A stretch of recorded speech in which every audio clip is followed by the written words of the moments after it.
விருச்சிக ராசியில் இருக்கிறவங்களுக்கு தமிழ் புத்தாண்டு வருட பலன்கள் பார்க்கலாம். ஏப்ரல் 14லிருந்து ஜூலை 31 வரைக்கும் 7.5 சனியோட காலம் அப்படிங்கிறதுனால பின்னடைவு ஏற்பட்டாலும் குருவால் தடைகளை முறித்து சாதனை படைப்பீங்க.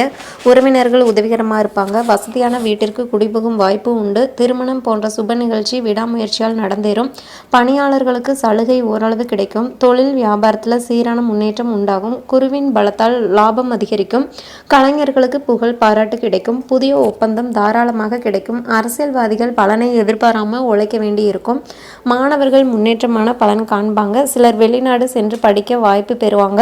விவசாயிகளுக்கு மொச்சை, கடலை, கேழ்வரகு, நெல், கோதுமை இந்த மாதிரி தானியங்கள்ல நல்ல மகசூல் கிடைக்கும். பெண்கள் ஆன்மீக சிந்தனையோட இருப்பாங்க. ஆகஸ்ட் 1லிருந்து 2018 ஜனவரி 31 வரைக்கும் குடும்பத்தில் அமைதி நிலவும். ஆன்மீக சிந்தனை மேலோங்கும். பிள்ளைகளின் செயல்பாடு பெருமை அளிக்கும். பணியாளர்கள் பணிச்சுமைக்கு ஆளாகலாம். அதற்குரிய வருமானம் கிடைக்கும்.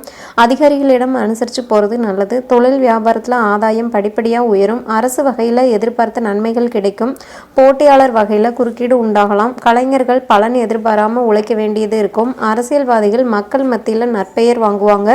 மாணவர்களுக்கு கல்வியில் கூடுதல் அக்கறை தேவை. விவசாயிகள் நலன் கருதி நெல், கோதுமை, பல வகைகள், கடலை இந்த மாதிரி பயிர்களை பயிரிடுறது நல்லது. புதிய சொத்து வாங்க வாய்ப்புண்டு. பெண்கள் குடும்பத்தோடு புனித தலங்களுக்கு போயிட்டு வருவாங்க.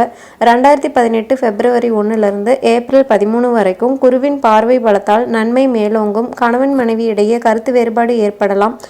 திருமணம் போன்ற சுப விஷயங்களில் தடை குறுக்கிடலாம். பணியாளர்கள் பணிச்சுமையை சந்திக்க வேண்டி வரும். ஆனால் வழக்கம் போல சம்பள உயர்வு கிடைக்கும். தொழில் வியாபாரத்தில் அதிக முதலீட்டை தவிர்க்கணும் இந்த காலகட்டத்தில். ஏன்னா லாபம் சுமாராக தான் இருக்கும். கலைஞர்களுக்கு விடாமுயற்சி இருந்தால் மட்டுமே ஒப்பந்தம் கிடைக்கும். அரசியல்வாதிகளுக்கு எதிர்பார்த்த பதவி தாமதமாக கிடைக்கிறதுக்கு வாய்ப்புண்டு. மாணவர்களுக்கு கடின உழைப்பு தேவை. விவசாயிகள் அதிக செலவு பிடிக்கிற பயிரை தவிர்த்துட்டு கம்மி செலவில் கம்மி முட்டு விலையில் பயிரிடுறது நல்லது.